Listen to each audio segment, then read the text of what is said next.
Maharashtra news. हेमाडपंथी महादेव मंदिरात दुग्धाभिषेक व परिसर स्वच्छता करून सह्याद्री प्रतिष्ठानतर्फे शिवजयंती साजरी। सह्याद्री प्रतिष्ठानतर्फे छत्रपती शिवरायांची जयंती अनोख्या पद्धतीने साजरी करण्यात आली।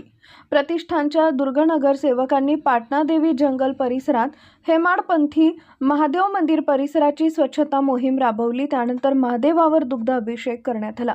या धार्मिक विधीनंतर शिवप्रतिमेचं पूजन करून छत्रपती शिवाजी महाराज यांच्या जयंतीनिमित्त त्यांना अभिवादन करण्यात आले। गडकोट देवस्थान आणि इतिहासाची साक्ष देणारी वारसा स्थळ जपणं हीच खरी शिवभक्ती असा संदेश देण्याचा सामाजिक बांधिलकी जपत स्वच्छता व संस्कृती संवर्धनाचा उपक्रम हाती घेण्यात आला।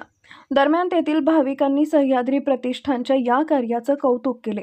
या उपक्रमामुळे धार्मिक श्रद्धा, पर्यावरण संवर्धन आणि इतिहासाबद्दलची जागरूकता यांचा सुंदर संगम साधला गेल्याची भावना व्यक्त केली गेली।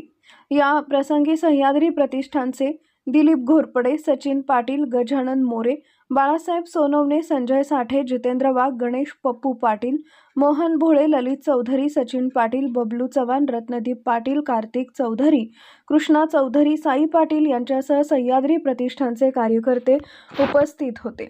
प्रतिनिधी Randhir Jadhav, AVB news, Maharashtra, Chalisgaon.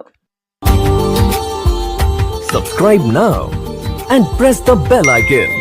Never miss an update.